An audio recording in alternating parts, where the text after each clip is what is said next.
Let's talk about Israel, because the biggest news of the week has obviously been this.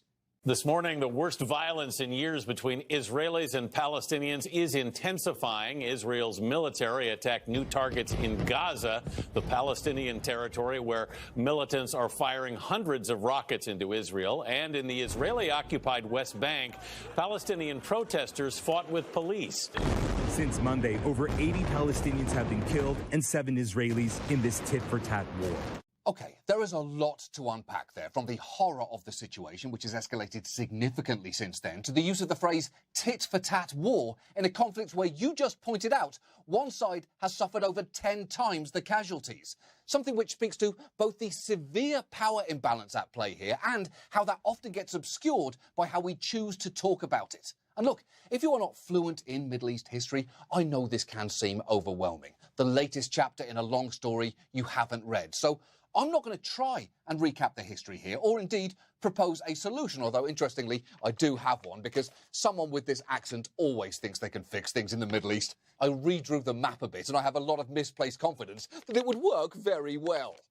But this week's actually been a pretty good reminder that while some things are incredibly complex and require a great deal of context, others are just wrong. Take, for instance, one of the incidents that's been a flashpoint, the planned expulsion of Palestinians who've lived in the Sheikh Jarrah neighbourhood for generations. It's currently tied up in the Israeli court system, with the foreign ministry calling it a real estate dispute. But it's worth knowing that the UN's Commissioner for Human Rights has said that these expulsions would violate Israel's obligations under international law. So it is not hard to see why sanitised terms like evictions or property disputes rankle those who live there. You grew up in the neighbourhood. Your family home is slated for eviction. What is the scene right now?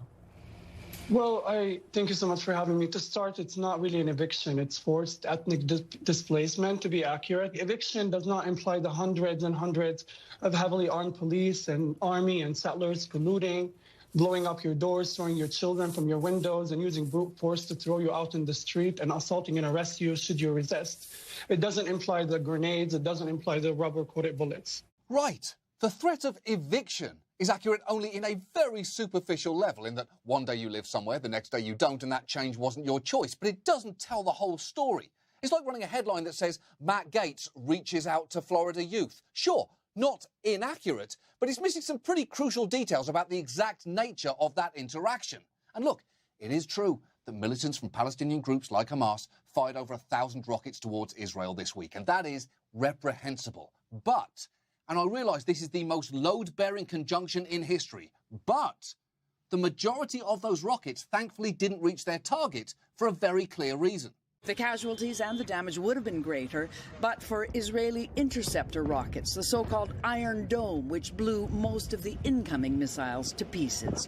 Yeah, Israel has a so-called Iron Dome, and I know, what if we blew up the rockets with more rockets? Sounds like something someone drunkenly wrote down on a napkin once, but it is a real military defence system that really works. And I also know not all the rockets were shot down. Israeli civilians were killed this week, which is terrible. But the point is, this isn't tit for tat.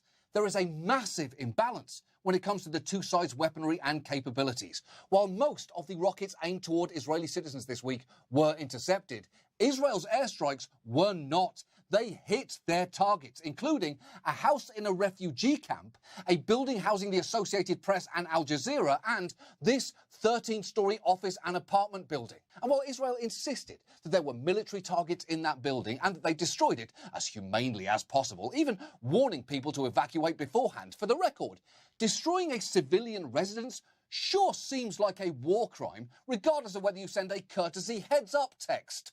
And when dozens of people have seen their homes or livelihoods destroyed, it doesn't really help that the Israeli military posted this triumphant meme showing the explosion and the rubble labelled before and after. Look what we did. People lived there before and now they can't. You get it, right?